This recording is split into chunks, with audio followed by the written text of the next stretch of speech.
आज मु कदली भंडार गोटे रेसिपी शेयर करी। वीडियोटी को लास्ट पर्यंत देखंतु। भल लगिले लाइक शेयर सब्सक्राइब करने को भूलंतुनि। यही कदली भंडा व कदली फूल रे विटामिन मिनरल और न्यूट्रिशन भरपूर मात्रा रे थाए। ये ब्लड शुगर लेवल को भी कम करता है। विटामिन सी एथिरे थिबारु एथिरे एंटीऑक्सीडेंट गुण भी थाए। ये खाइबा पाई जेतिकी टेस्टी देह पाई मध्य सेतिकी हेल्दी। यही कदली भंडार किसी रेसिपी बनवा पूर्वर या प्रॉपर वे रे क्लीन करवा निहाती दरकार।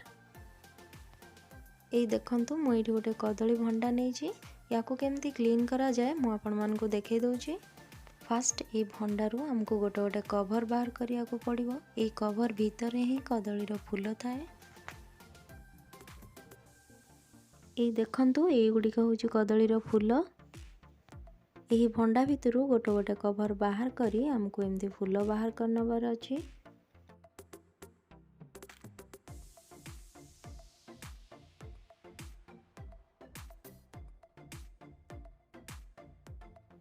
ए देखंतु मु एठी गोटे फूल को बाछिकी देखै दउछि।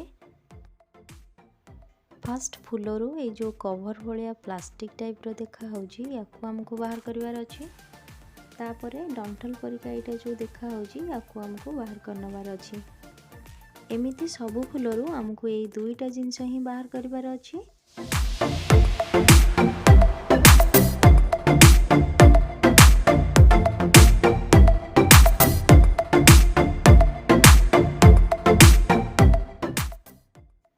ए देखंतु मु कदली भंडारू सब फूल गुडी को बाहर कर नेछि।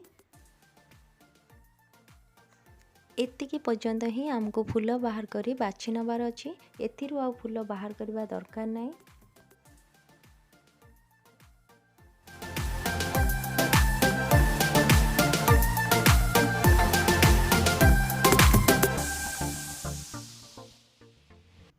मु एठी सब फूल को काटिकी पानी रे पके नेछि। पानी रे पकेया द्वारा फूल आ कला पड़िबोनी। तापरे किछि पानी को मु बॉईल कर नेछि। काटिकी रखिथिबा फूल को मु एथिरे पके नउछि। एबे हाफ चम्मच हल्दी और हाफ चम्मच लूण एथिरे मु पके नउछि। तापरे याकू मिक्स कर नेकी कवर करिकी 5 मिनिट सिझा पय छाड़ दबा।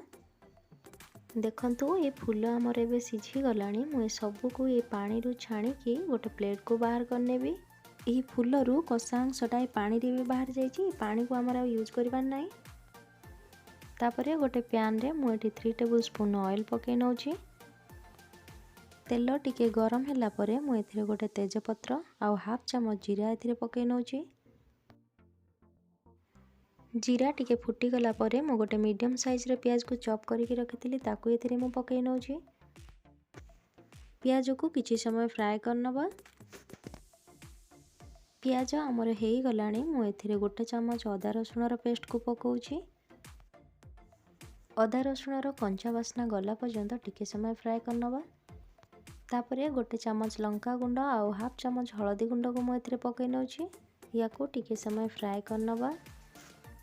दुईटी मीडियम साइज रो आलू को मु काटी के रखिथिली ताकू एथिरे मु पके नउछि। ए सब को मिक्स करने 2 मिनिट पय कवर करनबा।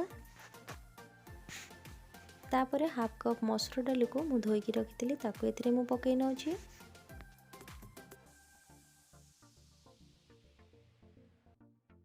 तापरे गोटे टमाटो को मु चॉप करके रखिथिली ताकू एथिरे मु पके नउछि। स्वाद अनुसार लूण पके नै ए सब को किछि सेकेंड मिक्स करनबा।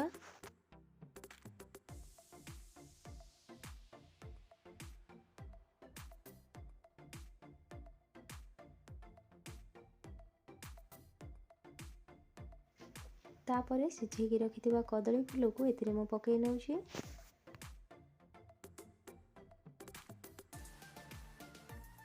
ए सब को एबे भलो से मिक्स करने याकू कवर करी किछि सेकेंड सिझिया पय छाड़ी दबा। ए देखंतु ए सब एबे भलो से सिझी गलानी। एबे गोटे बाउल पानी देकी मु याकू फुटिया पय किछि समय छाड़ी देबी। तरकारी हमर एबे फुटी गलानी। मु एथिरे हाफ चम्मच गरम मसला आ किछि कटा हे रखिथिबा धनिया पत्र को एथिरे पके नउछि।